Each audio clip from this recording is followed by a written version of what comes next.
It's been a while since we've seen an Xperia L. The only entry in the line was back in 2013 and it was a mid-ranger then. Now, Sony has revived the L family with the new Xperia L2, a budget-oriented handset with a wide-angle selfie camera and a fingerprint scanner. Design. The Xperia L2 is a callback to the plastic shell that the old Xperia L was. But here, we have a finish, which makes it look like a metallic handset, and the look is a tribute to the omnibalance design language that Sony loves to toy with.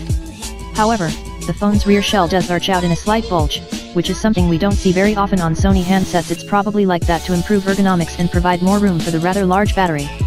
Its back sports a fingerprint scanner pad, too, but there's still a power button on the handset's right frame. Hardware and camera. Under the hood is where the budget parts are revealed. The Xperia L2 is powered by a quad-core Mediatek MT6737T processor, ticking at 1.5 GHz and has 3 GB of RAM. Its storage is 32 GB, but can be expanded via microSD. The display on the front is a 5.5-incher with a resolution of 720 x 1280, not the sharpest out there. The light is kept on by a rather generous 3300 mAh battery, and Sony's stamina mode will make sure you get every last minute of use out of it.